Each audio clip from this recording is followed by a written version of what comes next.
റബ്ബറിന് വില കുറയാനുള്ള സാഹചര്യവും അതുപോലെ തന്നെ അതിൻ്റെ കാരണവുമാണ് ഈ ഒരു വീഡിയോയിലൂടെ നമ്മൾ ഡീറ്റെയിൽ ആയിട്ട് നോക്കാൻ വേണ്ടി പോകുന്നത്.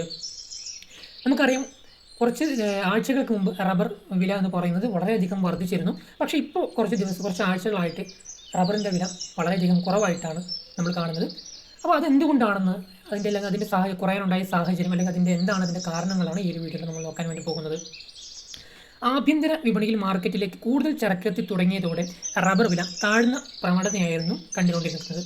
250 ശേഷം കഴിഞ്ഞ 2 ആഴ്ചയായി കേരളത്തിലെ വില താഴോട്ടാണ്. നിലവിൽ റബ്ബർ ബോർഡ് വില 235 രൂപയാണെങ്കിലും ഇതിലും താഴെയാണ് ഒട്ടുമിക്ക പ്രദേശങ്ങളിലും വ്യാപാരികൾ ചരക്ക് ശേഖരിക്കുന്നത്.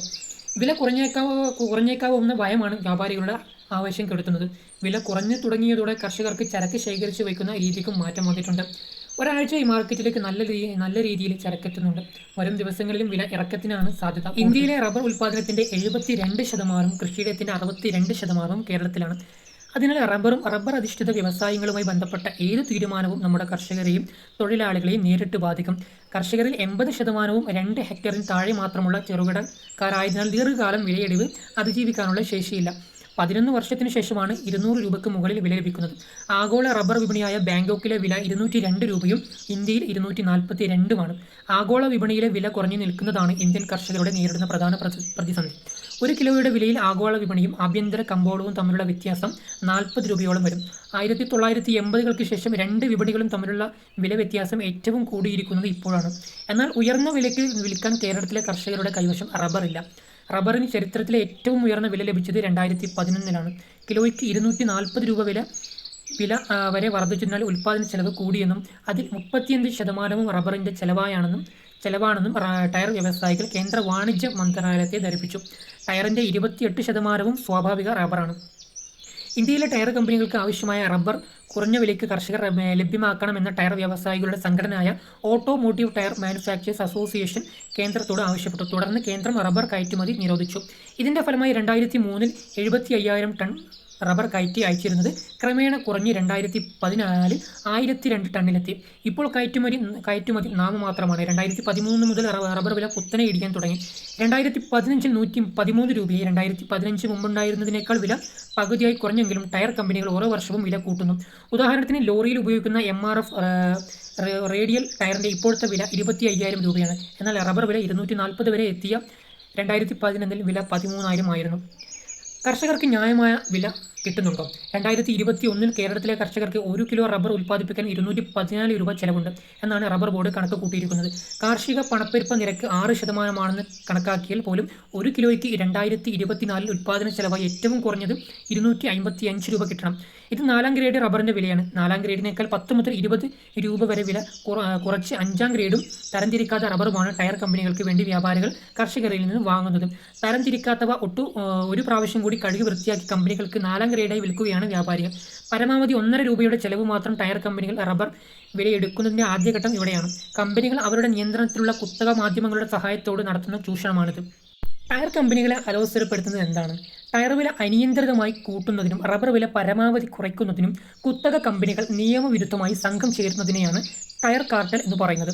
ടയർ കാർട്ടലുകൾ ഉണ്ടാക്കുന്നത് എന്തുകൊണ്ട്? കമ്പനികൾ തമ്മിലുള്ള മത്സരം ഇല്ലാതാവുകയും ലാഭം കുന്നുകൂടുകയും ചെയ്യുന്നു.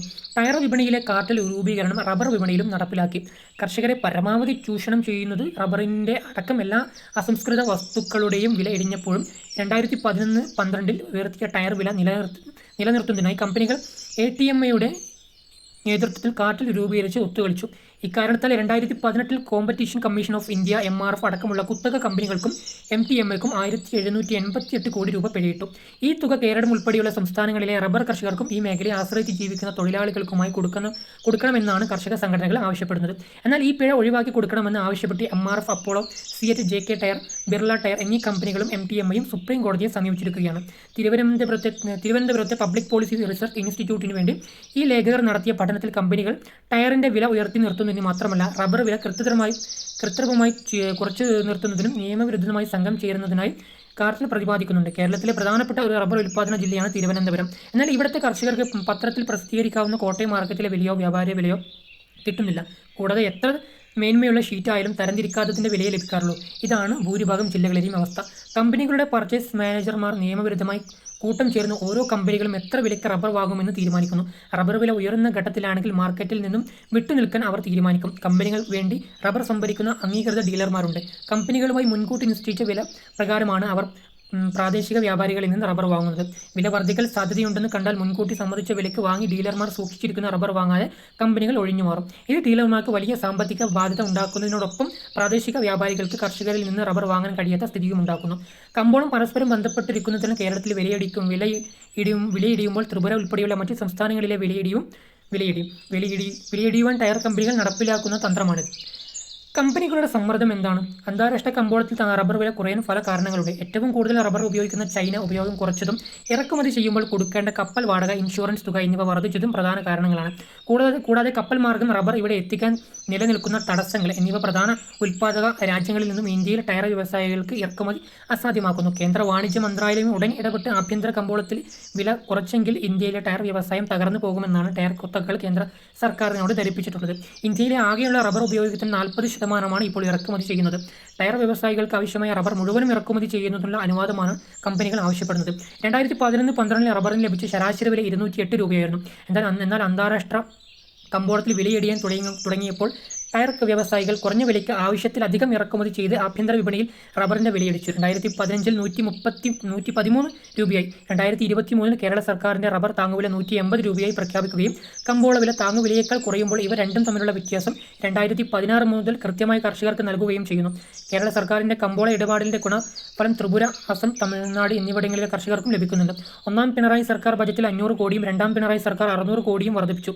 ഈ ഇനത്തിൽ മാത്രം 2100 കോടി കൊടുത്തു. കേന്ദ്രം റബ്ബർ ബോർഡ് സ്ഥാപനങ്ങൾക്ക് സബ്സിഡി 2020-21 വകയിരുത്തുന്നത് വെറും 263 കോടി രൂപ മാത്രം.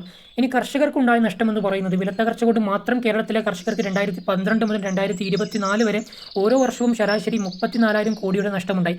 കേരള സർക്കാരിന്റെ ഇടപെടൽ റബ്ബർ വിലയെടുക്കുന്നതിന് ടയർ കമ്പനികൾക്ക് തടസ്സം സൃഷ്ടിക്കുന്നുണ്ട്. കേരളം കർഷകർക്ക് നൽകുന്ന വില സഹായം ഇല്ലായിരുന്നുവെങ്കിൽ അന്താരാഷ്ട്ര കമ്പോളത്തേക്കാൾ കുറഞ്ഞ വിലയ്ക്ക് ടയർ കമ്പനികൾക്ക് റബ്ബർ വാങ്ങാൻ കഴിയുമായിരുന്നു. ഇന്ത്യയിലെ റബ്ബർ വില അന്താരാഷ്ട്ര വിലയേക്കാൾ കൂടുതലായിരിക്കുന്നതിൻ്റെ ഒരു കാരണം കേരളത്തിലെ LDF സർക്കാരിൻ്റെ കമ്പോള ഇടപെടലാണ്. അപ്പോൾ ഇതാണ് റബ്ബറിൻ്റെ വില കുറയാനുണ്ടായ സാഹചര്യവും അതിൻ്റെ കാരണമൊക്കെ.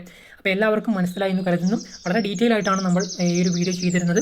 അപ്പോൾ എല്ലാവർക്കും വീഡിയോ മനസ്സിലായി കരുതുന്നു. ഈ വീഡിയോ